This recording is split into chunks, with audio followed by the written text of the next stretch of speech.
Hello, everybody. I'm Matt. And I'm Maggie. And we are... Hopefully awesome. That's right. A positive place on the internet where we nerd out about all the geeky things we love. And of course, this week's geeky thing is... Smallville. I don't really know what I was going for with that. Smallsvilles. The Villes of Small. Yeah. We should do like a running gag where it's like... was it Downton Abbey? Yeah. It could be like Smallton Clarky. Smallton Clarky. Yeah. I mean, it's all right. Hey, if this is your first time joining us, welcome to Going Back to Smallville, our weekly rewatch podcast where we go back and we watch every episode of Smallville week by week, episode by episode, and then we discuss it. This, of course, is my, I've lost count, but my rewatch. I've seen it multiple times. This is Maggie's first time through Smallville. That's right, everybody.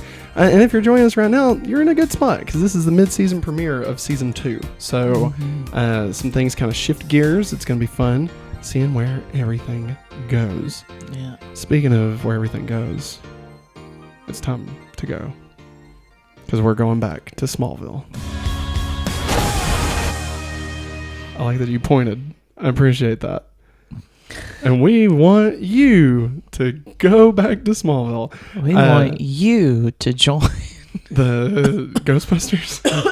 Yeah. I was needing a little extra pick-me-up. Side note, okay, nothing about Smallville. Yeah. But like, you know, I usually stick with the old CZs. Yeah. And then recently, if you've been paying attention to different podcasts, I've mentioned that I don't really drink a lot of those anymore because it's just too sweet. But today, however, but look what he's cracked into today. I needed an extra boost, so we have a Mountain Dew Code Red. About a fourth of a bottle left. Yeah, I got it when I was grocery shopping yesterday, and well, let's just say the first few sips, I was like, because you start to, oh my God, you downed that. God, that makes me sick just thinking about that. All right, everybody. Let's go to Smallville. Oh my God. Smallville, Season 2, Episode 11, Visage. That's right. This is the episode 32 overall. Original air date was January 14th, 2003. Our mid-season premiere and our first episode in 2003. Writers were Todd Slavgan and Darren Schwimmer, not related to David Schwimmer. I'm pretty sure I made that joke last time. Director Bill Garrity.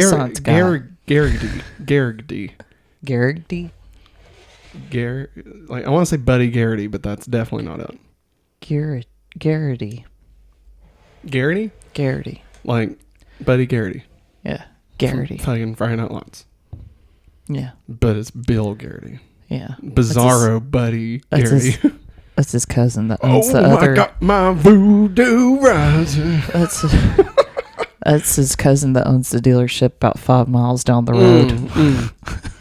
When are we going to do the Friday Night Lights podcast? Oh my God, Matt! How many podcasts do you have on the back burner, man? You got Lost. Too many. Lost. 2 Tree Hill. Third time's the charm. He's got. Listen, he'll say all of a sudden, I got an idea for another podcast. I mean, listen, I swear there's like 10 just sitting on the back burner, guys. Mate, it's all about the lore of Going Back to Smallville, okay? Like, those things don't exist, but they're in the lore of Going Back to Smallville. So, like, one day if we want to bust out, like, on an April Fool's Day, it's like, welcome to 2 Tree Hill. You know, like, the fans will get it, you know? We're not going to do an actual whole podcast unless we do. OC. The OC. I mean, the OC's only 4 seasons. That wouldn't be that bad. I call it OC. I want to say it's 92 episodes. So it wouldn't be awful. Talk about making fun of, like, having fun with that. Dude, that would be really fun. Playing up the drama of it. I love it. I think if we did, you're not going to like this idea. Oh, no. But a Buffy Angel rewatch. And, like, we watch, but we watch them in the correct order. Oh, man. So it's like week by week, we start switching one episode Buffy, one episode Angel. Dude. It would take forever. Yes, it would. That's why I'm like huffing and puffing about it. 12 seasons if you include both series together. Because it's 7 seasons of Buffy, 5 episodes. 12 years of our lives. I mean, not only 6. I know. I'm just joking. Only 6. I'm just joking. I like to watch the movie. Oh, God. All right, I'm gonna shut up. right. Let's get into this. Let's get bitch. fucking into this, bitch, everybody. That's right. Oh, Dad is awake. Also got this at a Christmas party, so the bit will last. If you watch the Hopefully Awesome show, I've already talked about it, but the bit will last as long as this lasts. Hey, if you see me disappear off screen, if you're watching this on YouTube, if I disappear, it's because I went to go puke because I'm fighting off a migraine. So apologies ahead of time. Oh, Maggie, you're fine. You ain't gonna disappear. We'll pause, and then you'll come back after you wipe the vomit off your face. But we begin this episode down at the Talon. Clark and Lana are just laying some pipe. All right, let me tell you. Oh, yeah. And this pipe they're working on, it's all wet and leaky. Oh, Niagara Falls. And Clark tries to tighten it, and he's like, oh, I gotta get it so tight. So tight. But then he only makes it worse. He makes it loose, if you know what I'm saying. Loosey goosey. And Clark and Lana get all wet. They're just all wet. Niagara Falls. Lana's like, oh, did I fall in a swamp? Because I am wet everywhere. I think you did. And Lana runs to go get a bucket or a towel or something. Yeah. And Clark is like, you know what? Fuck this. Pop. Boom. Heat vision. Welds it shut. It's fine. It's fine. You know, how does he do it? Nobody knows. And so Lana comes rushing back in. So wait. Wait. Sorry. Yo. So he used his heat vision. Does that mean he squirted on the pop? So what you're saying is Clark made Lana wet and then he squirted on the pop. That's what we're saying. Okay. Yeah, that tracks. Okay. So then Lana brings in a towel for him to clean himself off. Clark, how'd you fix the pipe?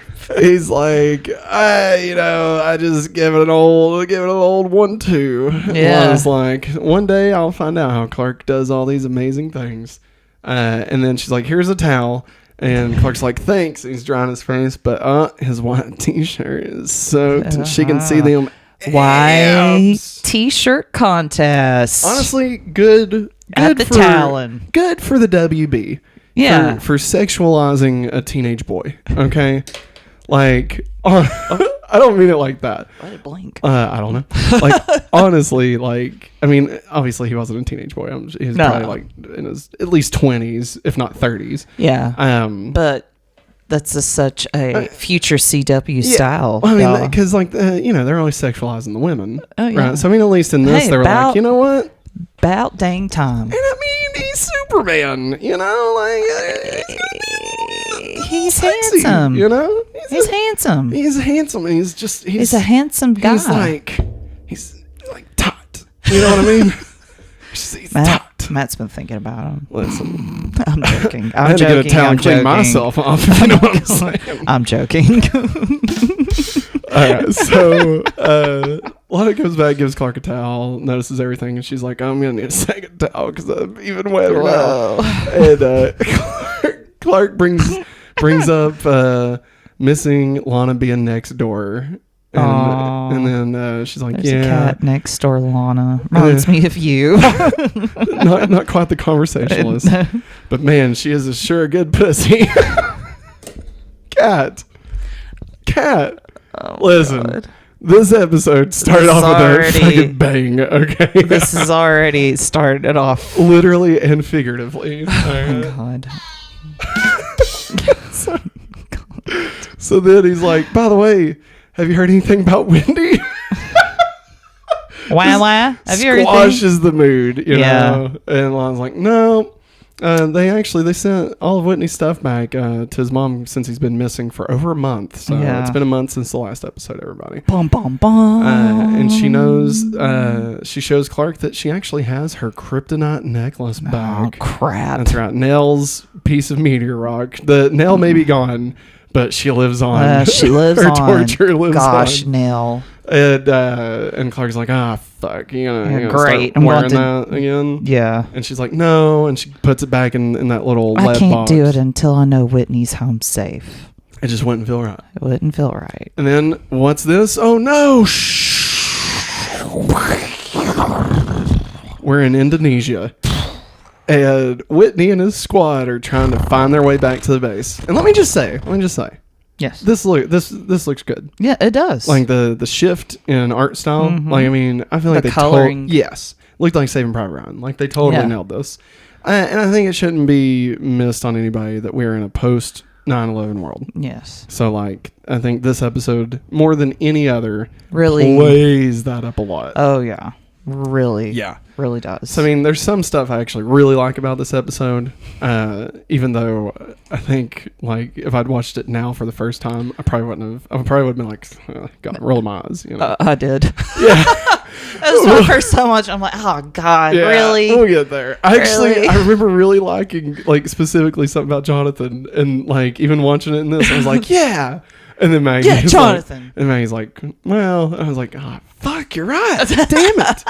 All right. So we go over to Indonesia. Whitney and his squad mates are trying to find their way back to the base. Whitney explains his plan and how he has to get back to Smallville and Lana. But the other guys begin, jabbing at him. Yeah, like, God, if I got it, let me tell you, Whitney, hey, if I got to hear about Lana, hey, one more time, and let me tell you something, okay? Wait, hey, what is this, like a dork convention? Hey. Wait, John Travolta? Yeah, we got married down in the sand. Hey, Sandy. And then Whitney's like, who the fuck is this guy? Who is this guy? He looks like a greaser. Did we go back in time? He's like, hey, fellas, it's me, John Travolta. You need to shut up, man. We're getting shot I at. flew over here. You want to ride my plane? No. I got a couple of dead dogs.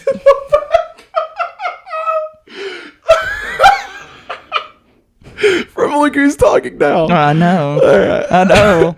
Yeah, they want me to play a dead dog. So, Oh my God. so then they get shot at. They're like, holy fuck, get down. Everybody we got to cross this river. Yeah. Get in the water now. Come on, soldier.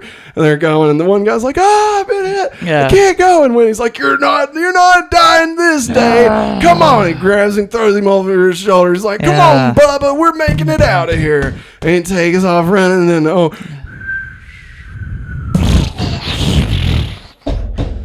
somebody save me. Am I in church? Let your hallelujah cry through it. Wow. Wow. How many people came from Shelby County this evening? Glory. All right, so now we're out of Indonesia. And it's the next day. We're at school. Yeah. Pete and Chloe are talking about Mrs. Bizzari's class. I just love that I wrote it down. Like, I don't think we've ever met her. I don't think this teacher ever becomes any kind of plot point. No, but they just made up a wild name just to say. I just wanted to write it down. I just wanted to call out Mrs. Bizzari for some reason. What does she teach? I think history, because they're talking about how in her class how Alexander Graham Bell didn't actually invent the telephone. Oh yeah, yeah, I remember this now. And they can't believe that they believe one thing about a person and it's totally a lie. Yeah. Like Betsy Ross. Yeah, Chloe mentions she felt the same way in first grade when she found out Betsy Ross didn't design the flag. Yeah, she's just a glorified seamstress. Yeah. So she didn't design it? Nope. She just sewed it. Yep. Who designed it? I'm not sure. I don't know that much. She's just a glorified seamstress.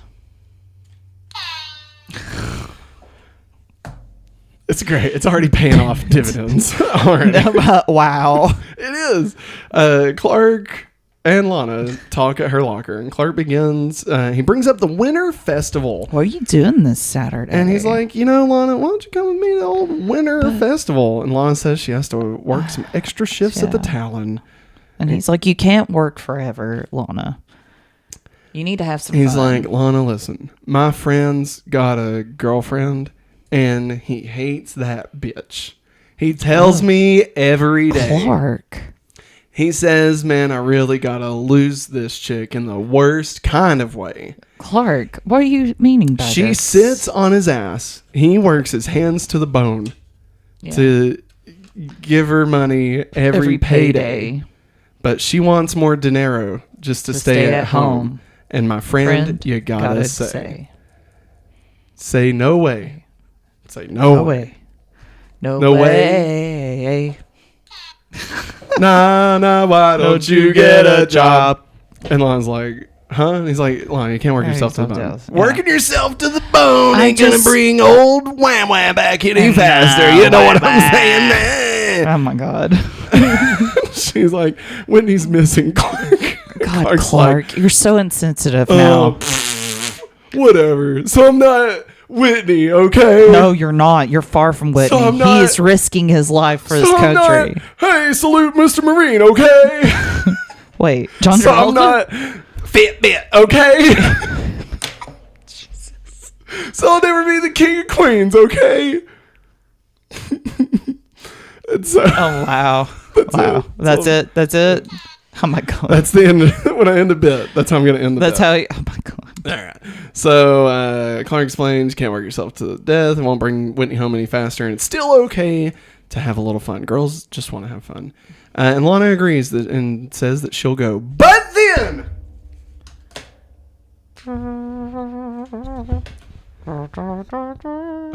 Wait. What was it? If I could turn No. What was it? What was that song? Was it playing a song? No. Officer. Oh, Officer and Gentleman. Officer and a gentleman. Oh, dang it. Wait. What is that song? Wait. Officer and a gentleman. I thought the gentleman was the officer. He's both. Huh? Wait. It's called Officer and a Gentleman. Goes fly on a mountain high. Love lifts us up where we belong. The crowd parts, and everyone in the school begins murmuring. They all are looking to the doors. We see shoes and a silhouette, and Whitney walks in full uniform. And he's bathed in light, as if he's some sort of... Jesus. I was going to say angel, but yeah, Jesus works. Lana catches eyes and drops everything and runs to him. Everything I do it for you. Oh, yeah. There's no love. You be Whitney and Lana. Like your It's love. really you. And no one Oh my God. could be It's me, Lana. It's me, Lana. No I've missed you so much, Lana. We could be. Jesus, I can't carry on. Yeah. Wait. Bum bum bum bum. Such a good jam. I missed you so much, Lana. All I could think about while I was on the battlefield, Lana, was you, Lana. I will hug you now. They embrace each other. Whitney says he told her he'd come back. He's like, look, baby, I told you when the lady threw the necklace down over the thing. You thought it was gone forever, but I went down and got it. She's like, oh, you didn't have to do that. It's so sweet. He's like, well, Brittany, you know why I did. Oops. We're just not even talking about Smallville. We're just talking music. All right, so Whitney says he'd come back, and they're hugging, and then everybody starts scattering away to go to class, and then down at the long end of the hallway, we see old Clarky Clark. One was back. I'm out of the picture. He puts his hands in his pockets. Again. Leaves Lana's shit on the ground. Good on him. I don't blame him. And he just walks away. Christmas Time is here. So now we head over to the Kents. Martha tells Jonathan that Mrs. Foreman is just over the moon. Her baby boy is back. Yes. Her only child. Yeah. Even though I'm pretty sure at one point we established the fact that there's a whole family. Yeah. Yeah. There was a sibling or something. Think 2 siblings, I want to Yeah. say. So, but no, apparently she's a single mother, apparently, at some point. She's living all by herself. And Jonathan says, it's about time we got some goddamn good news around his here parts. And Clark comes in. He has a gray rain cloud over his head, like Eeyore. He's like, yeah. Hey, everybody. I guess so.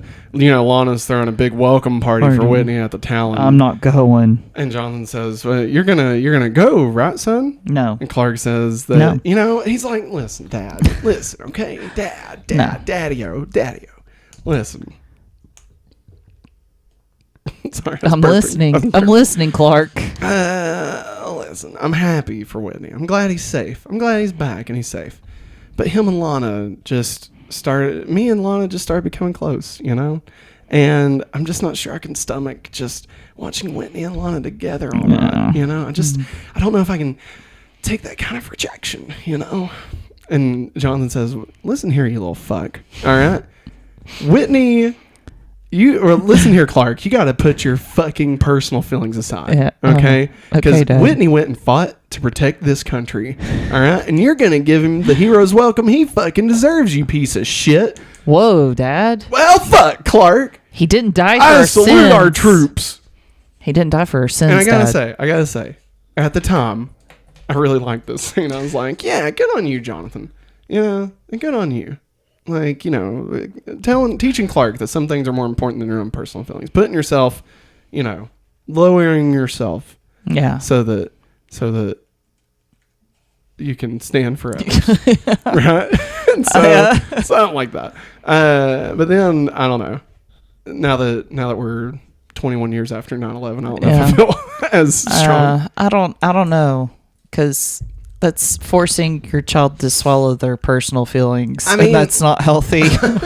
Like, listen, I'll say this, and we're not going to get into politics and political stuff. No.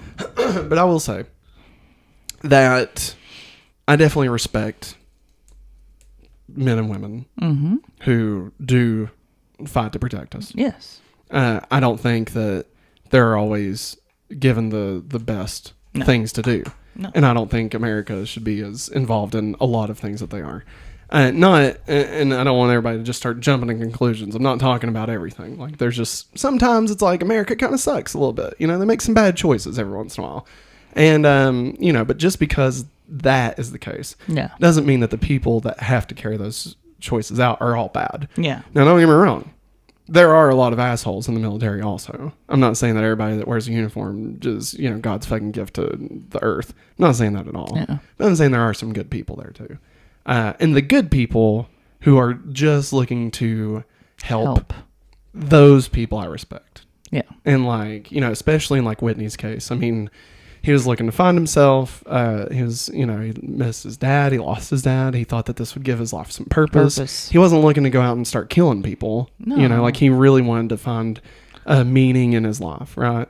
And so in that case, yes, I think that Jonathan was doing the right thing, telling Clark that I know you're upset. And I'm reading between the lines here, but, it's okay to be upset about that. But you can't let you being upset about it keep you from being a good person and welcoming Whitney the way he deserves to be welcomed. You can be mad about it. You can be mad, but you can't let your personal feelings outweigh what he deserves. Yeah. And I think that's good. That's a good message, Yeah. It's not so much, foregoing your feelings. It's not so much denying the fact that you have feelings as much as you understand that in some cases you need to put others before you. Yeah. And that's okay. Yeah. Yeah. So there you go. Sermon's over. So thank you. Everybody, the offering plates are in the back. If you want to start passing those around. Big bucks, no whammies, all right? Wow. And Clark's like, you know what, Daddy-o, you're right. And so now we go to Whitney's house. And Lana and Whitney are catching up. I think Whitney's flipping through a photo album or something. Mrs. Fordman's baking some fucking some peach pies. Because she's got to be different from Martha. You know, she's Yeah. like, oh, my prize-winning peach pies. It's better than old fucking Martha Kent's pies. Kent apple pie. Blah. Organic, Barf. more like org sucks. God. Mrs. Fordman, you suck at insults. Lana's like, damn, like, what the fuck is up with your mom? Whitney's like, I don't know, Lana, but I love you, Lana. I'm so glad I love we're you together. so much, Lana. And he says, you know, just the thought of seeing you again, Lana, is the only thing that kept me going all those months. And Lana realizes that Whitney, everybody, has amnesia. That's right. Bum, bum, He has bum. lost his memory and doesn't remember very What's a specific twist? things. He remembers some things, but he doesn't remember like the fact that they broke up. Oddly enough, Yeah. you know, like that's one of the things. And then Lana decides to not tell Whitney that they are broke up, and she'll give some clarifying reasons here in a minute. But ultimately, it's just to be there for him. Yeah. So now we flash over to Lex's, and Miss Helen walks in. To go out with Lex. She's there to meet him. I guess they're going to go get some pizza pies and some coffee and, you know, watch Double Dragon in theaters. And Lex says, he's like, hey, Helen, I thought you didn't know my dad. And she's like, I don't know your dad. He's like, oh, really? Well, what about this? God, Jesus. I really thought that Oh my Coke was God, going. Matt. I thought that Coke Oh was my going. God, Matt. Everybody awake? Yeah. What And is this? It's Lex? pictures of you and my fucking father. Are you spying on me? No, I'm spying on my dad. But then you were in the photos too. Yeah. I feel like you're invading my privacy. Well, you may feel that way about this, but you shouldn't. What you should feel that way about is the fact that I checked your bank accounts and I saw that Luthor Corp wired $100,000 into your account. Tell me, do you feel good about selling your body for $100,000? You know what that makes you, right? And she's like, fuck you, Lex. Lex, we're over. Boom. You don't even want to listen to reason. Bye. 'Cause since you've been gone, I can't live for the fact. Can't breathe for the first time. Whatever. I don't know. I mean, that's not really a good So breakup song. moving on. Yeah. Well, but that's not a good breakup song, though, is it? Thanks to you. No, I get what I want. Not in her case. You had your chance and you blew it. There we go. That part works. Yeah. All right. And so now we go over to Chloe and Lana's house. And Chloe and Lana are talking. Lana tells Chloe about not remembering the breakup. And Chloe's like, oh, shit, that must have been awkward. that was What do weird. you say when you told him? And I didn't tell him. Yeah, Lana's like, listen here, Chloe, let me tell you something, all right? Old Wah, he's been through so much right now. And I just don't want to hurt him. I just want to be there for him. And then she's like, and just, you know, I don't know. I think I could be falling back in love with him. And Chloe's like, what? She's like, listen, I thought it was over, but then he showed up and all these feelings just came back. And, you know, plus he doesn't have all those annoying secrets. Oh, like one friend of ours, huh? You wouldn't be talking about that old big blue fuck, would you? And so now we go to the party at the Jake Talon. Sully? Jake Sully. Jake Sully? I see you. I see you. Everybody go watch Avatar 2. It's actually really good. Not an ad. At the Talon, it could be an ad. If James Cameron wants to drop some money our way, I mean, fuck, I'll take it. And I'll have your back, man. Rose and Jack could not have been on that table together. All right? They couldn't have done it. Okay. Couldn't have done it. I'm just saying. Moving on. I got your back. Moving on. I don't care what the goddamn Mythbusters said, okay? There's also something called poetry, all right? There's something called drama, all right? Maybe we look at that and not worry so much about, oh, she could have moved over. No, didn't you watch the movie? He tried, and then it started sinking again. And he gave up his life so that she could live. How much more love could the Son of God give? So Pete is talking to Whitney about football, and Whitney just, you know, he's like, Pete, you know what? Stuff like that just doesn't interest me anymore. And Chloe says, well, listen, you'll have to tell me all about your stories of being a big hero. In an exclusive interview. At the Talon, at the Torch. And Whitney says, you know, he honestly doesn't remember much, but what he does remember, he doesn't really want to talk about. And he only wants to focus on the here and now. Lana. I just love Lana so much, you guys. And then Clark walks over, but Whitney's football buddies grab him and like, hey, come here, boy. Kristin! Dude, you remember when our buddy fell in the frozen lake and has sucked air? Remember that? Yeah. Fuck. He died. Yeah, he did, man. Rest in peace, Frozone. That heat-sucking horn dog, let me tell you. Yeah, that dude was gross, wasn't he? He was like a fucking bitch. So then Clark, is talking to Lana, and Lana tells Clark that she won't be able to go to the Winter Festival after all. And Clark is like, nah, totally good. You got a lot going on. Don't worry about it. It's totally fine. And then Whitney comes back and y'all talk about what's happening Saturday. And Lana's like, oh, it was nothing. And Whitney then gets super defensive and says, oh, yeah, y'all hanging out? Yeah. I bet you saw a lot of each other while I was gone, right? And Lana says, it's not like that. Clark and I are just friends. And Clark's like, yeah, we're just buddies. And he's like, Yeah, okay. Yeah, I gotta go pee. I got it. You know what? I gotta go pee. I'm gonna get some punch before I fucking punch you in the dick, Kent. All right, Kent, fuck off. I'm going to the bathroom. Whitney. I gotta take a shit. Oh, good for you, and man. He goes to the bathroom. We cut into the bathroom. And he's splashing some water on his face, and this dude is fucking pissed. Okay, Yeah. Like he has done a 180. Yeah. He is like, honestly, we've been watching Jessica Jones recently, and he reminded me a lot of the guy in the first season. Yeah. That dated Trish. What was his name? Duke. Something like that. Nuke. No, it wasn't Duke Nukem, man. No, not Duke. No.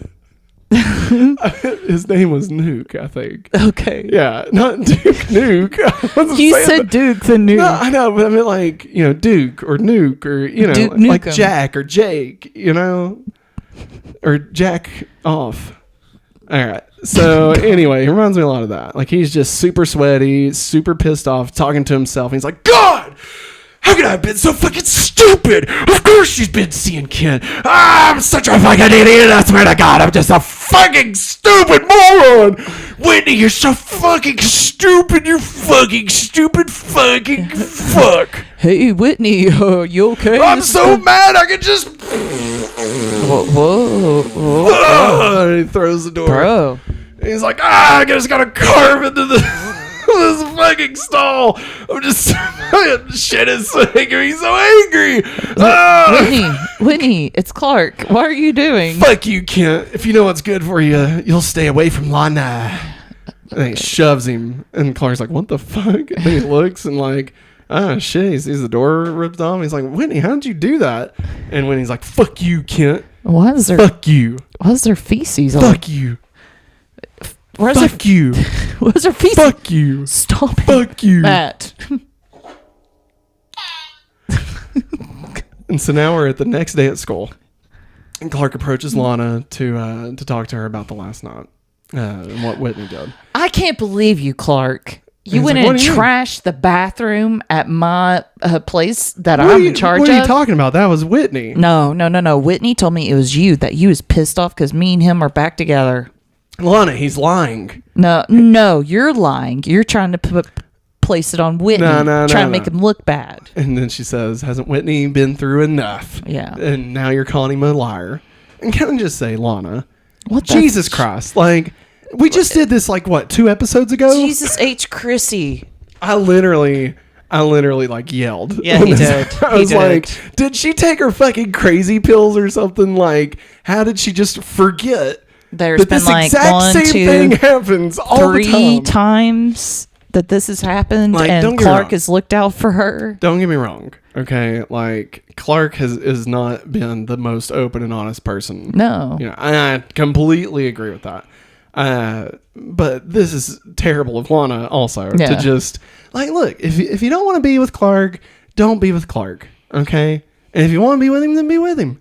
And I know that wouldn't make for a good show, right? I know we gotta drag this fucking shit out, but come on, everybody, just grow the hell up, bunch of fucking teenagers. That's the point. So now we go over to Whitney's, and Marine walks over, knocks on the door, and Whitney's mom answers, and she's like, oh, hello, would you like to come in? And he's like, sure, madam, I'm here to talk. And she's like, oh, do you want to see Whitney? He's like, well, I'm confused, there must be some mistake. And then Whitney comes down, He's like, oh, hey, how you doing, man? And he's like, what? I don't understand. And Whitney goes, ah! Busts his fucking head Fordman open. screams. Dude, and like this episode goes from like PG to fucking like R. Crazy. Like drag me to hell, all right? Like it just goes hardcore. It's crazy. Like he's just literally, you can hear the bones and shit like crunching underneath him. Yeah. But God forbid we show Clark's abs, okay? Sorry, America. Get your fucking priorities in step. And so he just fucking bludgeons him to death. Blood goes everywhere. Blood's on Whitney's face. Blood's on his mom's face. And, you know, the officer, of course, is killed. And so now we go to Lana's stables. And Whitney is there with Lana. And notices that she's wearing her necklace again. And he's like, oh, you know, Lana, I always imagine, whenever I think about you, I think about, you know, you and that necklace. I just love that necklace. Hey, everybody, audience, I just want you to know that I love Lana's necklace. You know, just everybody watching this, just want everyone to know attention, that we are audience. all aware that the necklace exists and it is back in play. After 13 months of not being in play, the necklace is back, everybody. Mm-hmm. Just want to make sure. And I was like, who are you talking to? And he's like, don't worry. Wink. Who are you winking at? Don't worry. Wink. Is there something wrong with you? Is there something? What? Lana says, yeah, they sent it back while you were missing. And he's like, oh, I don't remember what you're talking about. It's so frustrating. How can I know some things and not know everything? And Lana's like, it's okay. Hey, don't worry about it. And Whitney then says, you know what, Lana? God, I just want to be with you all the time. Let's move in together. I just want to be inside of you. Whoa, hey. Whoa. Inside of you. Inside of you. There's gotta be some part of Whitney inside of you. Inside of you, I can finally get my peace. Hey. And so Lana's like, hey, whoa, no, we're still in school. We can't move in together. Or I'm still in school. And Whitney is mad. And he's like, oh, I get it. It's because of Clark, isn't it? And Lana's like, no, it's not about Clark. It's because we can't move in together. I'm 16. Yeah. I have to file for the thing. I've still got like a half a year before I can, be emancipation. Emancipated. And Lana's like, listen here, you fuck. All right. It has nothing to do with Clark. And the fact that you would think it has to do with Clark just shows everything about why you fucking piss me off, Whitney. So fuck you. That's why we broke up. And now we go over to Lex's. And Clark and Lex, can I just say I love this scene? Yeah. Like, I love this scene. This is a very, it's just two dudes playing some pool, talking about their girl troubles. Yeah. And it's like, man, this could be Saved by the Bell. This could be Dawson's Creek. This could be Joey and Chandler and Friends, Yeah. Yeah. I thought about naming more. This could be Doug and Skeeter. Doug and Skeeter. Rocco and Heifer. And Clark and Lex are playing pool and discussing their lady troubles. And Lex tells Clark about what happened with Helen. And Clark's like, yeah, that doesn't sound like Helen's the type that would do that. Yeah. And he's like, yeah, but she got so pissed off about it because I caught her. And he's like, well, I mean, you were invading her privacy, man. You were investigating her. I probably wouldn't have been too happy about that either. Maybe you should go talk to her again. It sounds kind of familiar, That's the car. Yeah. I think that car ever comes back. I don't know. I don't remember if it does. I don't know. Yeah, I feel like we're so far removed from the car. And so Clark then tells Lex about Whitney's anger outburst. Yeah. And Lex is like, oh, fuck. This sounds like this dude's suffering from some PTSD. I know some experts that can help him out. I can hook him up, give him some help. How do you know the experts, Lex? Well, I deal with mental illness myself. No, it's because the plant. With depression. There were employees there having trouble with the plant after the tornadoes. Yeah. Well, also I deal with mental illness too. I mean, you're not wrong. And so Clark thinks this is a great idea, and Lex is like, well, I'll call and get him an appointment set up. And Clark's like, yippee skippy, yay! And so now we go back to yippee skippy. Whoa! What? He's like little Anakin in episode 1. Yippee! What? So Now we're back at Whitney's, and Whitney's mother is tied up in a chair, Man. and Whitney is just fucking lost his mind. What is wrong with you? He's like, you gotta tell me what music I like, because I'm taking Lana out, and when I turn on the radio, it has to be the right station, or she's gonna know I don't remember. I don't remember. God damn it! I gotta take a shit. Why are you taking angry poops? Oh my god! Fuck! You listen to the radio with the heavy, loud rock music. God, that took a lot out of you, didn't it, Whitney? Don't go in there. I can't. You got me tied up to a Fuck chair. you, Mom. And then, what's that? Bing bong. Hello, my name is Elder Grant. Hello. And then Whitney my name is Clark. Bust him in the head. And then he's like, I'll bury him later. And then, what's that? Bing bong. It's Clark. Clark has come over to tell Whitney about Whitney. the fact that he has mental problems. Whitney, I think you need some help mentally. Yeah, and Whitney, of course, before Whitney answers the door, he puts some tape over his mom's mouth. He's like, listen, if you make a fucking move, if you make a fucking sound, I swear to God, you're going to wish that I would take a shit. All right? Right. That's what you're going to wish. Right around you so you can so smell fucking it. angry. Subdue. Conceal. Don't feel. Wow. Don't let it in. Oh, my God. All right. So Whitney, Clark tells Whitney that he needs help, and Whitney is fucking pissed off. And he's like, you know what, Kent?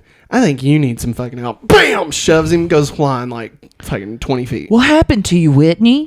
What happened to me? I don't know, but I know what happened to you, Clark. Clark Kent took a beating! Oh. He's like, stay the fuck away from Lana! Slams the door. And Clark's like, oh? And he's like,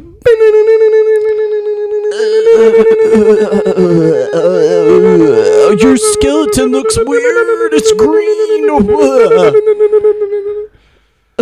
It's been a while since I did the X-ray sound. Like, I think I did that in one episode. Yes, you did. And never did it again. I don't even know if that was the right sound. No, I don't know either. And so he sees that Whitney's skeleton is covered in some green shit. And so back inside, Whitney sees his mother crying out, and Whitney turns over the corner, and he comes in. He's like, God, can you just shut up?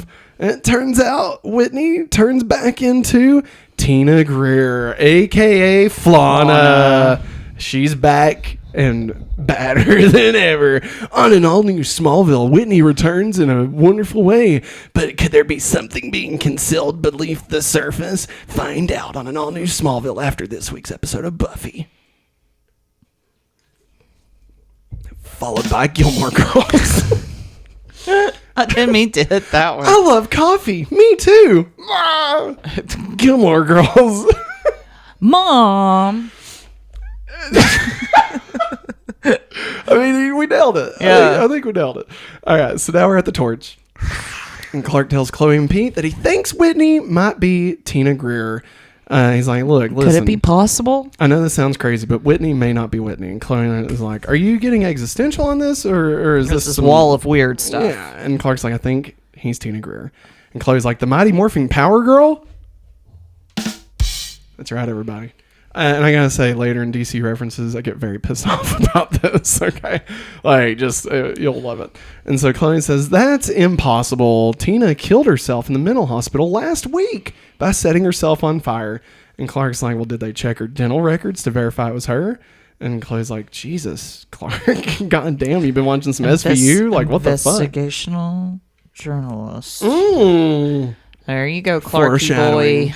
And then Clark and Pete leave, and Clark tells Pete that he knows that Tina, that he's Tina because he X-rayed her and the skeleton. Yeah. You know, but then he's like, but not only that, I think Tina also knows my secret.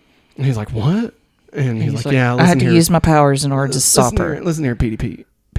All right, listen. I had to use my powers. But when she was declared insane, I thought it wasn't no big deal. Nobody believed her. And listen, you got to go warn Lana, okay? You stay with Lana. I'm going to go back over to the Fordmans. We're going to figure this out. And then Lana comes out of the corner. And she's like, nowhere. Warn me about what? And then Clark's like, I'll go. Pete will fill you in. Yeah. And Clark tells Lana about his theory that it's Tina Greer, and she's like, "Why would you say that? Why would you even imply that? Whitney is a good boy, and he's been through a lot. How could you do that? Hasn't he been through enough?" God, Lana, what is up with you, girl? And she's like, "I'm pissed, but you know what? I'll stay with Pete. All right, you go on to the Fordmans." And then Pete's like, "Yeah, this shit's crazy, isn't it, Lana?" Lana's like, "Yeah, not as crazy as this." Pow! Go! And guess what? I'm back. It's me, Satan. Where's Black Adam at?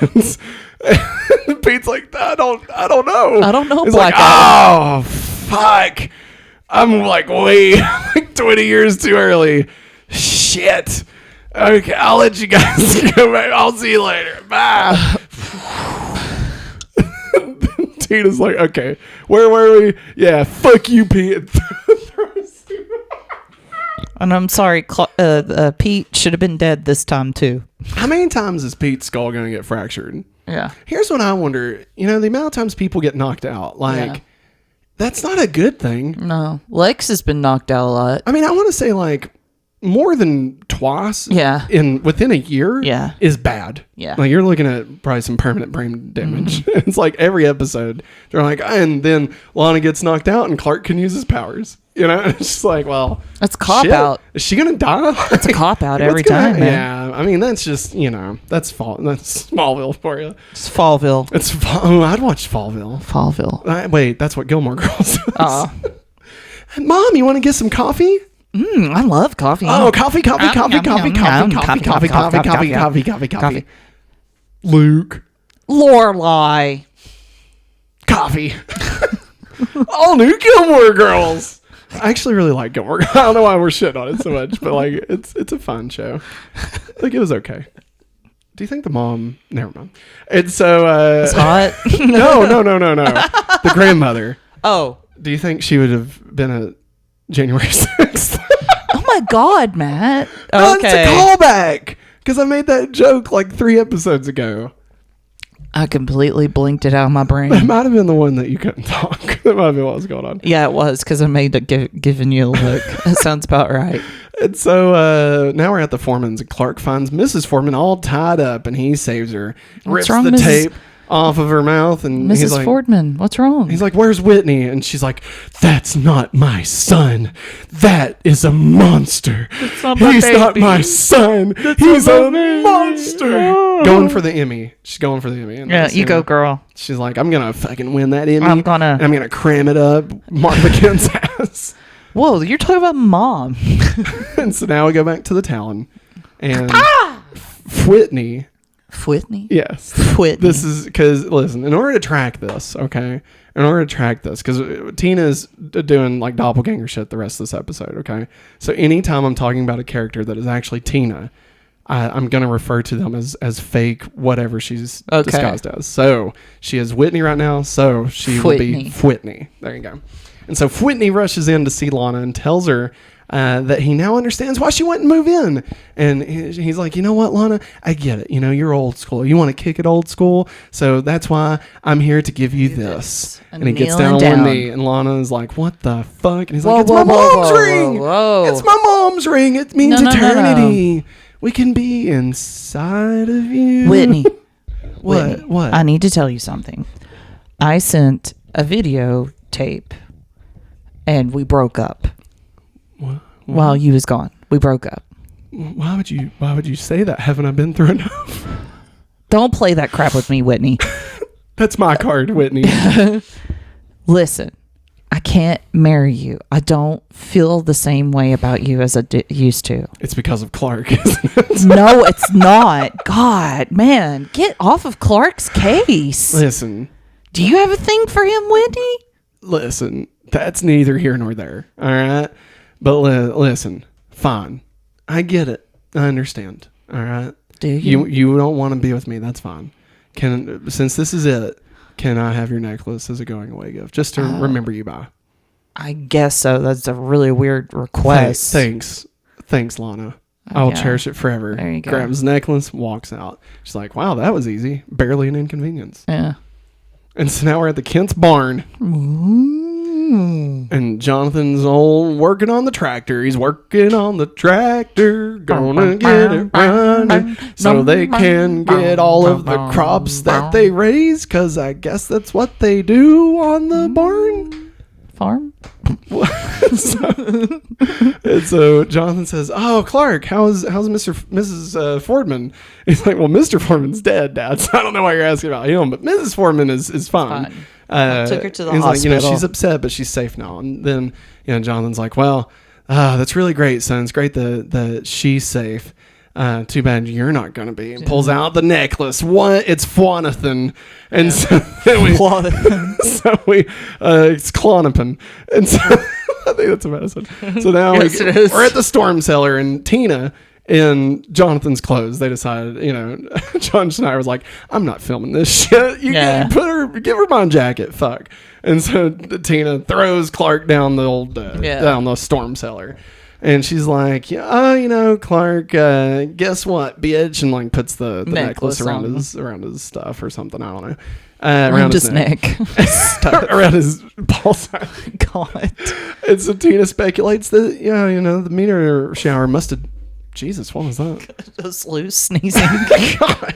Bless you, Bones. You jumped 10 feet. Scared me. It was me. Great. It reminded me of the Sneezing Panda video. And so she's like, "I guess the meteor shower must have affected you too, Clark." And she's like, she's like, "Well, what?" Or Clark's like, "Well, why do you want Lana so bad? I thought you wanted to kill her." And she's like, "That was the biggest mistake of my life. I thought I wanted to be Lana, but it turns out I wanted to be inside of Lana." Inside of you. Clark's like, "What is that?" He's like, "Oh, sorry. That's a song y'all ain't ready for yet, but your kids are gonna love it." Huh? And then she's like, "I now realize that Whitney is not who Lana wants to be with. She wants to be with somebody else," and morphs into Clark. That's right, everybody. And now she explains as Flark how easy it will be because of all of Clark's secrets. And Clark's like, "No! You leave Lana the fuck alone! You leave her alone! You can't beat me! You can't beat me!" And Flark's like, "Yeah, fuck you, Kim." Slams the cellar door. And Clark's like, "No, fuck! Fuck! I need to save her." And so we go to the town.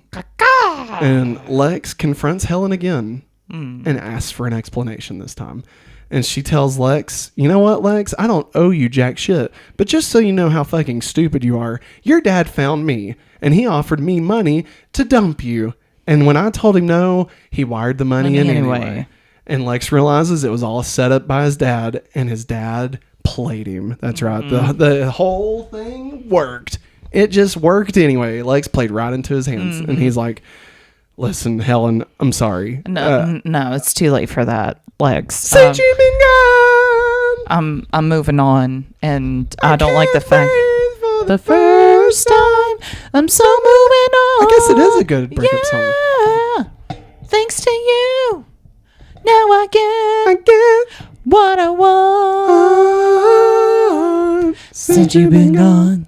That is a good breakup song. Yeah. That's definitely a breakup song. Yeah. And so Helen says, "Nice try, but fuck off." And you don't deserve me. And she's like, "You know what? I'm a queen. I think you're I thought you were great. And now I realize I was a dummy dum-dum because I fell in love with someone that doesn't even exist." Yeah. Ooh. I fell in love with an idea. Face. Ooh, face. Burn. Yeah. Need a Band-Aid for that burn? Doctor of being a dog. That's a stupid reference. Don't worry about it. And so now we're at the storm cellar. And Clark is still crying out. He's like, "Ah, fuck!" just then.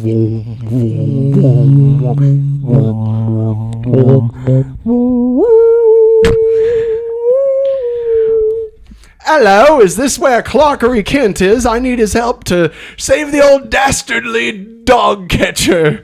And Clark's like, "Huh?" He's like, "Fuck, I'm way too early." Yeah, you are. I'll see y'all in about 20 years. Uh-huh. "Oh, hey, Satan. Fancy meeting you here." And then it flies off. Take Satan with him. That's this new companion.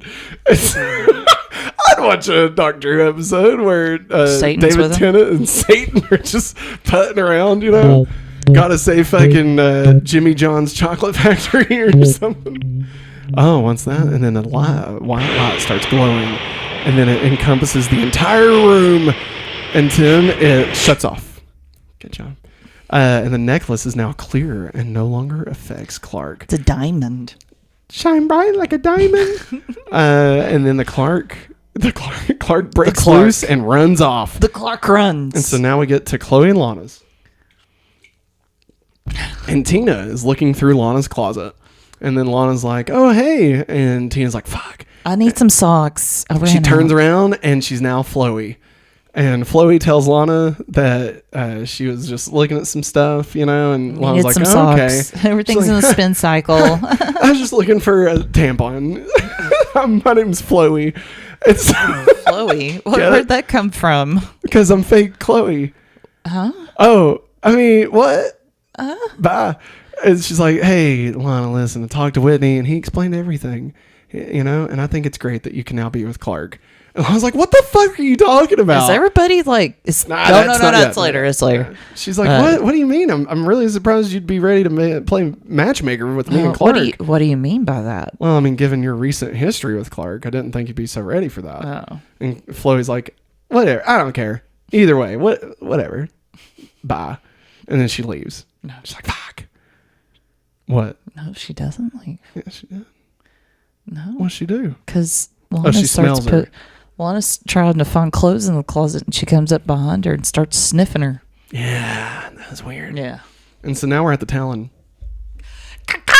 Flark walks in and tells Lana that he loves her. He's like, love you. Lana, listen, I love you. I've always loved you. I just want to be inside of you. And Lana's like, did they put something in the water supply? And you know, because everyone's acting crazy, and then Flark kisses Lana, but Lana pushes him away, and as he pushes him away, the door opens, and there's Clark. Clark. That's right, everybody, in his red and blues. And then Flark tells Lana that Clark is Tina, but Clark says no, Flark is Tina. And Lana recoils from Flark and says to get away from her, you freak. And Flark is like, I'm not a fucking freak. And then throws Lana. She hits her head, and what happens? Guess what? Clark can use his power. That's right, because Lana is knocked out again. And so then Flark is like, can't. And then tackles Clark through the wall. Right now they're in a fucking alleyway. Yeah. And then you know, Flark and Clark, they're just playing a bunch of grab ass with each other, and they do like a little CG round thing.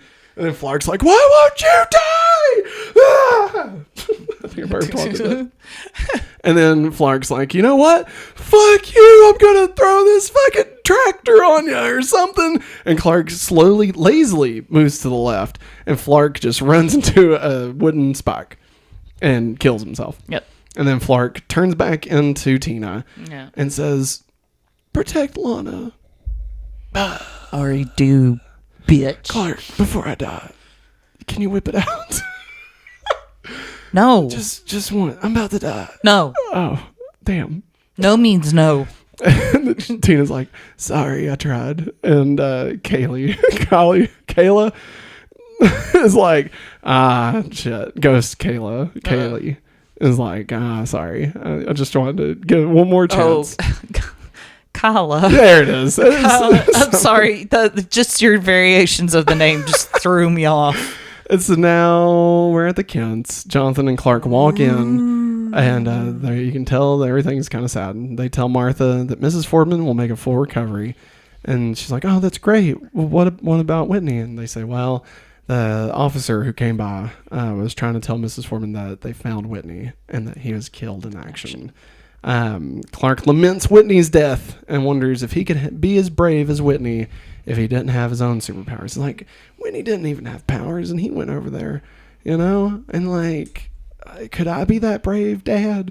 And Jonathan's like, son, I have no doubt that you would. I believe you would. It's not about who you are, but what you do that defines you. It's about what you do that defines you. Katie Holmes. And so now we're back at the hospital. Lex walks in to see Helen. All around me are familiar faces. You are So beautiful. He's like, Helen, To me. baby, I've been doing you so wrong. Can't you see? But don't you know, baby, that I love you, baby. I don't know why I like this Barry White. It's so sexy. So sexy. And Helen's like, shut up. I don't want to hear it. And Lex explains. He's like, listen. Shut up. He's like, Helen, Shut up. I've been thinking about this, okay? I've been thinking about this, and you know, we live in a cynical world. And I just want my wife back.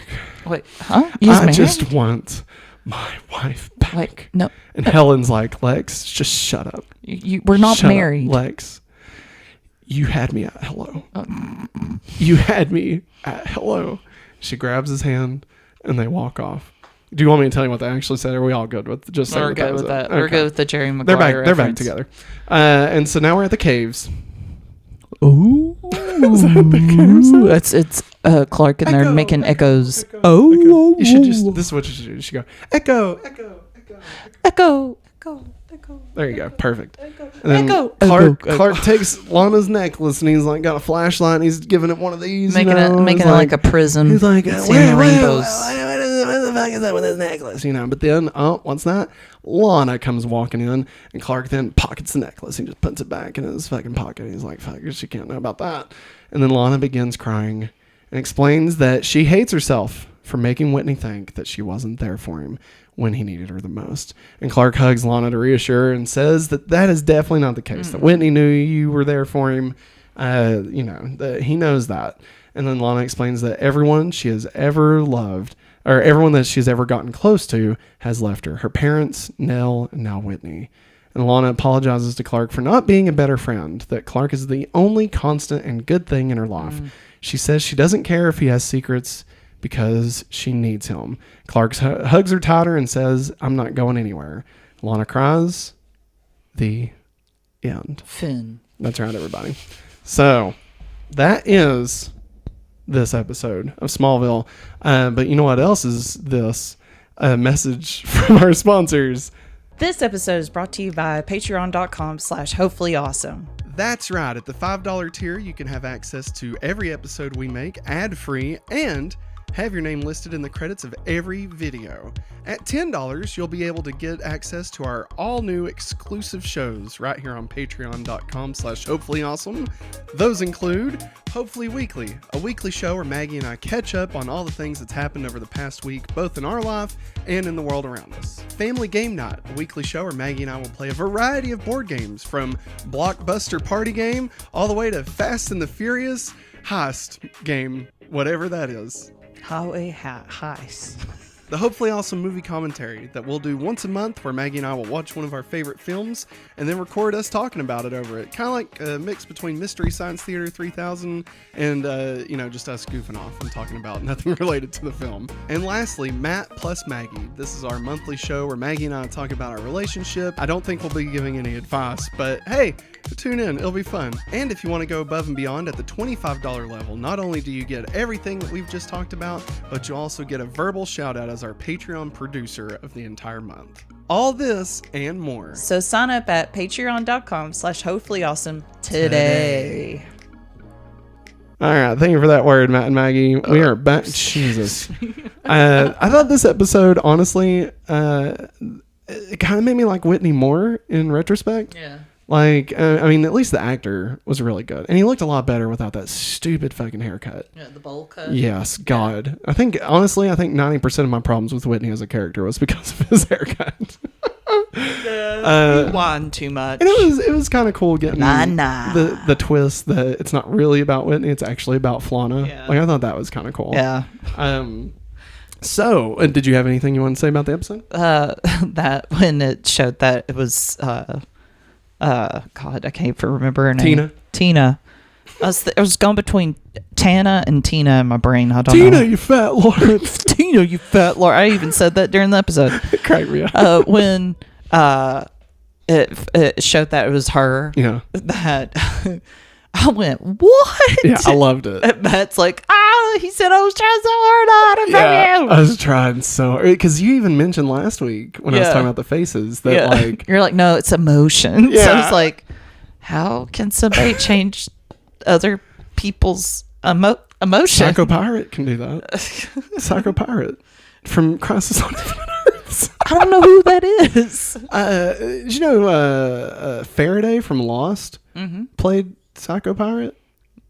I think in the Crisis event on Green Arrow and stuff. No. Yeah. No. Like Faraday was in it. I think it was the Elseworlds episode where Flash and Arrow switch places. Anywho, now it's time to get into the countdown to Billy. It's time for the countdown to Billy. Oh, fuck. 60 weeks. I'm in blackout. Yeah, you are. I could tell. 60 weeks until Billy gets here.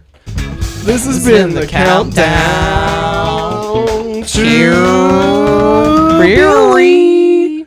All right. And now let's talk about our freak of the week. Major Funky. All right, everybody.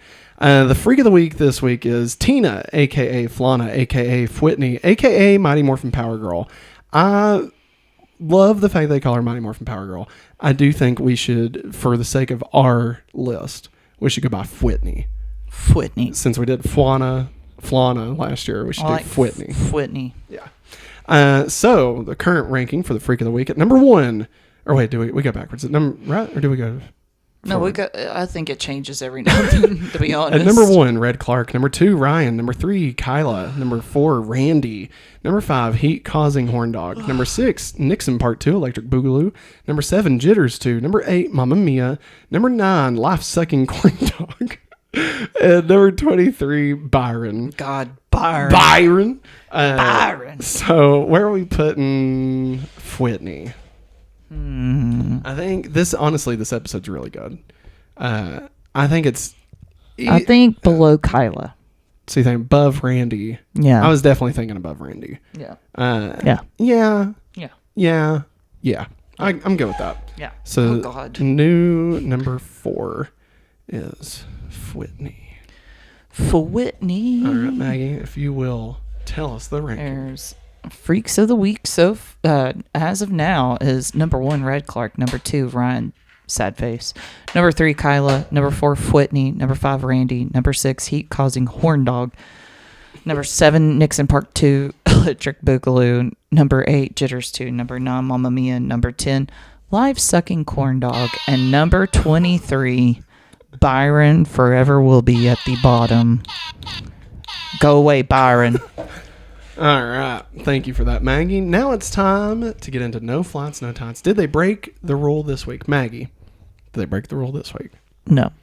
He did wear his red and blue shirt and jacket. That's not tights. But Maggie, as long as he's got his shirt and tie, him and I'm living on the tonight.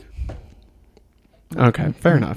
I don't think there's any actual anything to even talk about. He flew down the stairs, I guess, in the storm cellar. Yeah, but anywho, I agree with that. Definitely nothing even close. Yeah. So now let's get into DC references, part of a bigger universe. You just don't know it yet. You become part of a bigger universe. You just don't know it. So, with Whitney's appearance at the beginning, this is the final episode to feature appearances by all 8 members of the original cast. Aww. Yeah, last time that'll ever happen. When Tina is disguised as Clark, she is wearing tan and gray rather than Clark's usual red, yellow, and blue. Mm-hmm. In this episode, Lana sees Clark as jealous again. This is interesting since after Clark had saved Lana and Chloe from Ian, which is Randy, Lana and Chloe, promised to not see Clark as the jealous boyfriend anymore. And this was only 2 episodes ago. The fight sequence between the 2 Clarks originally had more choreographed shorts, but had to be cut down to 5 as the fight sequence was pushing 20 minutes.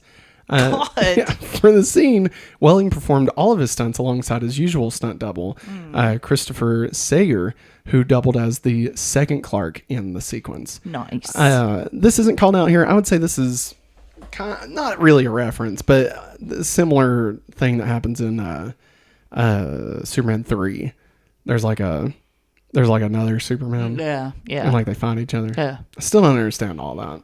Like how that even happens, but whatever. He's like disheveled and needs to shave, and he's like, give me some milk in a dirty glass, Steve. And Eric Johnson is billed as special appearance. Here's the one that pisses me off. Chloe refers to Tina Greer as the Mighty Morphin Power Girl. Power Girl is the alias for DC superheroine Kara Zor-El, a.k.a. Karen Starr. Ironically, Allison Mack, the actress who plays Chloe, would years later voice Power Girl in the movie Superman, Batman, Public Enemies, making her the first to ever play Power Girl in a licensed DC adaptation. Also, Power Rangers, you fucks. Jesus. That's what the reference is. Yeah, it has nothing to do. Rangers, It has nothing to do with Power Girl. Nothing to do with Power Girl. This is an obvious reference to Mighty Morphin Power Rangers. All right. Fuck God. Yeah. Did you know that? Did you know Power Girl is Kara from Another Earth? Yeah. We talked about it before. Yeah. It's crazy. And like especially back then when that Power Girl that they're specifically talking about in this was there also when Kara first shows up, like in Superman, Batman, Supergirl. Like Kara shows up like from Krypton, like, and this is the reintroduction of Supergirl into the DCU, but Power Girl is still there. Okay. And so it's just kind of like, and it's just one of those multiverse things, like, but they're not even aware of it, and then that leads to Infinite Crisis, and honestly, that's one of the best fucking books ever. All right, where are we at? Mighty Morphin Power Girl. Yes. Okay. So Clear Kryptonite makes its first appearance of the series in this episode. Diamond. Who thought? Show of hands. Who thought Clear Kryptonite was a thing? Not me. Not me.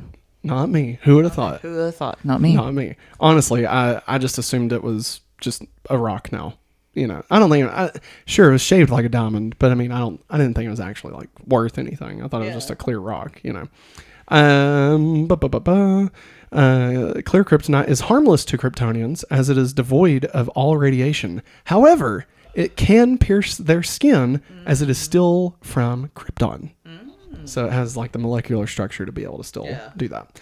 So that's interesting. So like if we ever needed to like, I don't think this ever happens in Smallville, but like I guess if they ever needed to like do surgery or something. Yeah, they could cut him with it. Yeah, or if like he maybe was pierced with kryptonite, they could like cut around it with that. I don't know. Again, I don't even know if I don't think clear kryptonite ever shows up again in Smallville unless it's just this necklace. Yeah.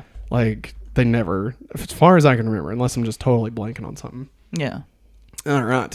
Evangeline Lilly makes her second of 5 appearances in Smallville. What? As a mute extra here, she can be seen walking across the hall after Lana and Whitney embrace. So that's when we've got that long shot of Clark. She's one of the people that walks in front of the camera. Yep.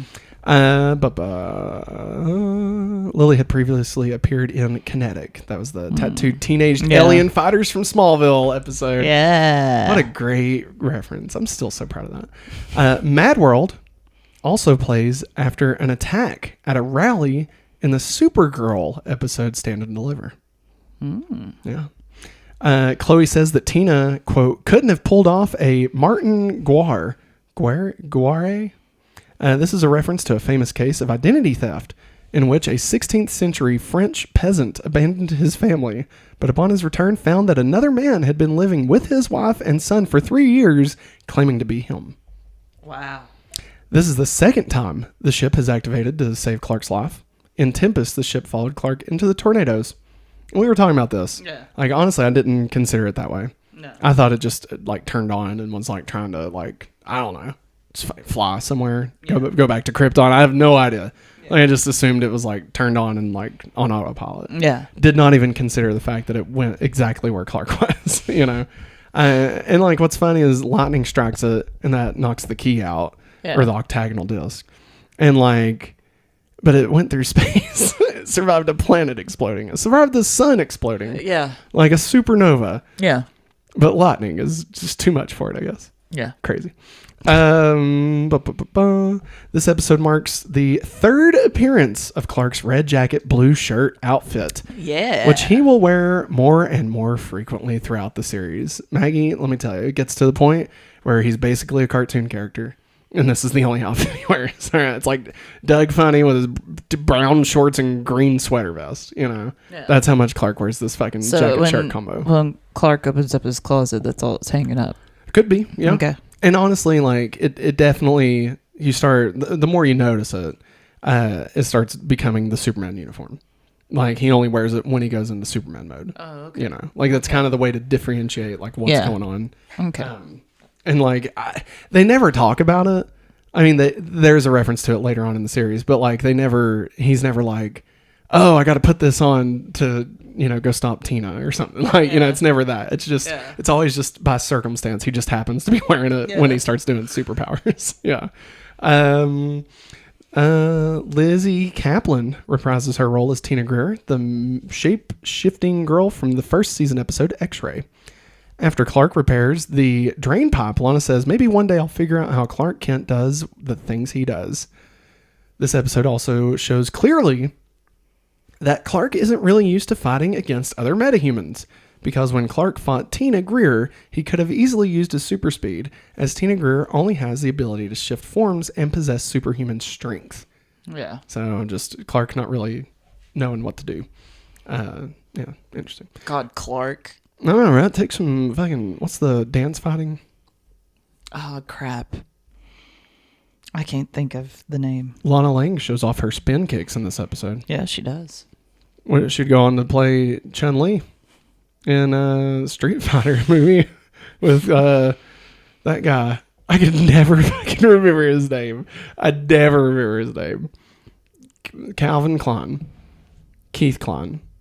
No. The from American Pie. He played Oz or Ox or Mox or Chris Klein. Chris Klein. The most forgettable, boring man on earth. Okay, sorry. Like, for a dude that's been in, like, several movies, I do not, like, the dude might as well not even exist. Okay? I don't like his character in American Pie. Yeah. I mean, is there any character you liked in American Pie? Like, let's be honest, not really. Not really. Stifler was a fucking asshole, man.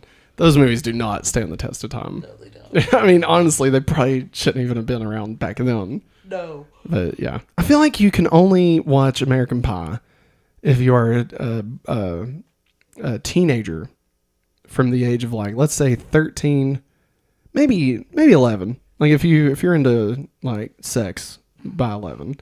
I'm not saying having sex. I just mean, like, if you're curious. Yeah, you know, like I could say, like, maybe from like 11 to maybe like 22, 23.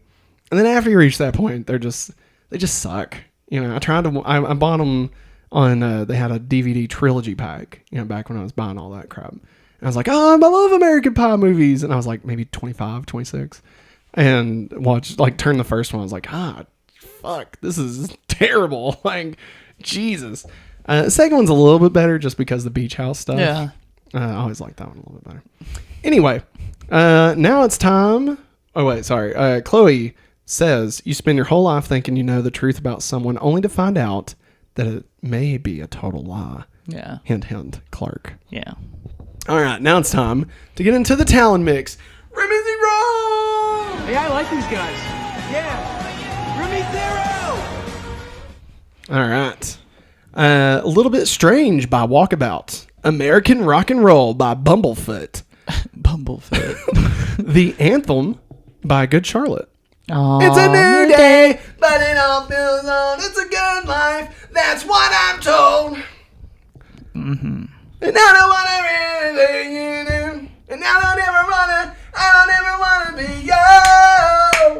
Don't wanna be just like you. What I'm saying is, this is the anthem. I had to save my ears. I did not notice this one when it was playing. Days Go By Dirty Vegas. You know what that song is, right? I can't remember. Days Go By.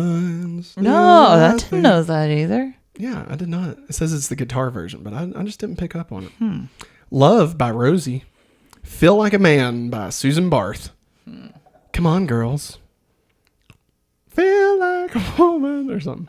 And then, of course, the needle drop of the episode, Mad World by Gary Jules featuring Michael Andrews. By now, songs featured in this episode of Smallville, Mad World by Gary Jules, available now at itunes.com/the WB. I mean, that's what they would do. Was it?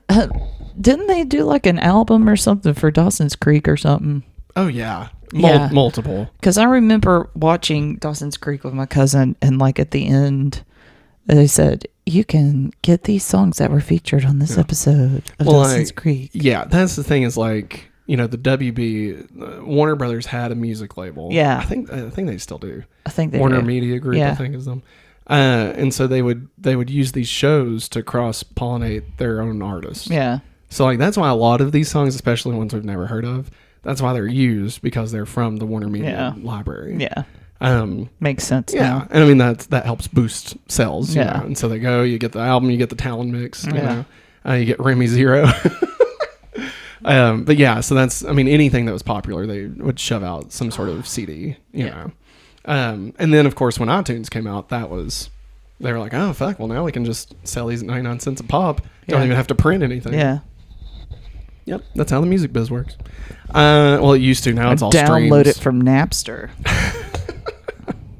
Oh man, I miss Napster. All right, actually I don't. It was a pain in the ass. It was a dangerous game you Honestly, played. let's just say it. It might be bad for artists. I do like Spotify. You know, like the streaming music stuff. I do like that. I wish it was a little bit better for artists, like money wise. Yeah, obviously. But you know, I mean, it's not as far as the user experience. I love not having to fucking connect my phone to my computer. Oh my god! And pair all my playlists, you know, and make sure all the album art works. Nobody knows. Got to get the track list back. The pain that we went through. And like, oh, here's this one has an underscore before it. This one is a capital R. This one is a lowercase r. So now I've got 3 albums of one song by the same guy. Or this is the thing I couldn't stand. My friend and I, she said, you could borrow my iPod and see if you could get the songs off of it. Oh yeah, no. You pretty much can delete the whole person's library. Yeah, that's or all you delete can do. your library. Yeah, and it's pretty messed up. Yeah. It always made me mad. Well, I mean that's how they make sure you don't steal music. I know, but like, I mean, but honestly, what's if it any wasn't, different than burning the CD with all the songs on it? which you could do through iTunes. Yeah, that's what I did a lot. Honestly, any other MP3 player, you could do that because it just functions like a hard drive. Yeah. So yeah, I remember I was like, this is so want the stupid. iPod. You want the iPod, you know, you want that little clickety click click click. Man. You know. I miss playing solitaire on mine. Can we just buy some iPods? Let's do it. All right, let's do it. Next week, season 2, episode 12, Insurgents. I actually wanted to say, I told this to Maggie earlier, one of my favorite episodes of the season. He said that like since November Sweets has started. I know, honestly, but for real though, this episode kicks so much ass. Oh my god, it is so good. Like another one of those episodes, like almost like Jitters, where it's like just really nails everything about Smallville. Yeah, you know what they're going for and stuff. Yeah, it's a great episode. So Maggie, based solely off the title, what do you think this episode is about? I'm trying to remember the meaning of Insurgents. Other than, wasn't that the name of a... Oh, what was it? Divergent? Wasn't that the name of the second movie? I think it was. The Divergent series, Insurgents. It probably was. Coming to theaters. It's like a group, or a group of person, like, getting into somewhere, or taking over something. Yeah. Like, you could call January 6th an Insurgents. You could call, like, an invading nation an Insurgents. Yeah. Okay. An act of... Ooh. So rebellion. This is an act of rising, an act of revolt. Yeah. A large increase. So... Okay. Uprising. Okay. Yeah. Let's not talk any more about that word.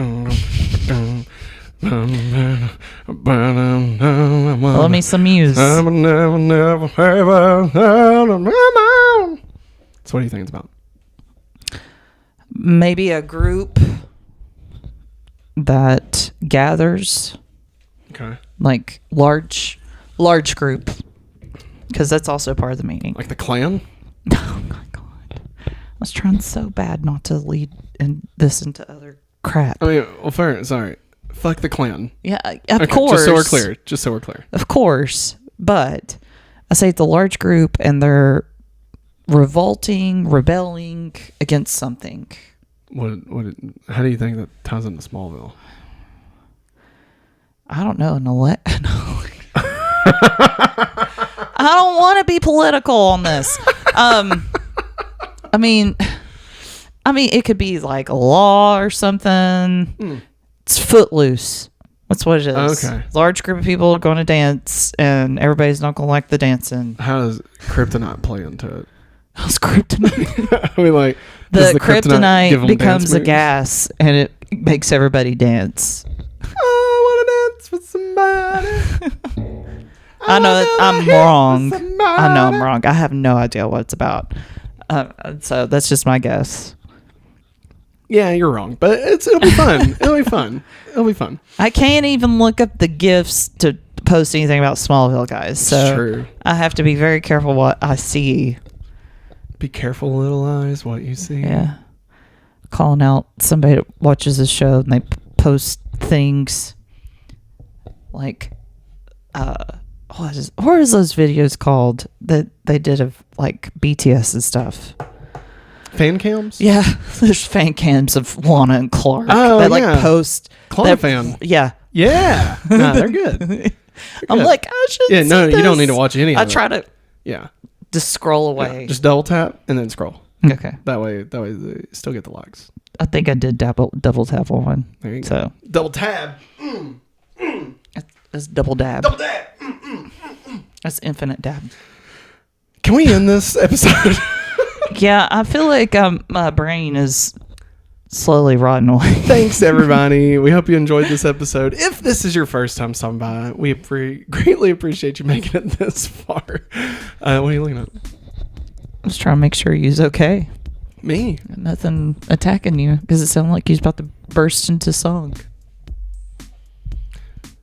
So remember, you can watch us on YouTube. Be sure to hit that subscribe. Ring that little bell. Ring a ding, ding, ding, ding. Ding, ding, ding, ding, ding. You can follow us on Spotify and iTunes. You can subscribe to us. We would love if you would leave us a review.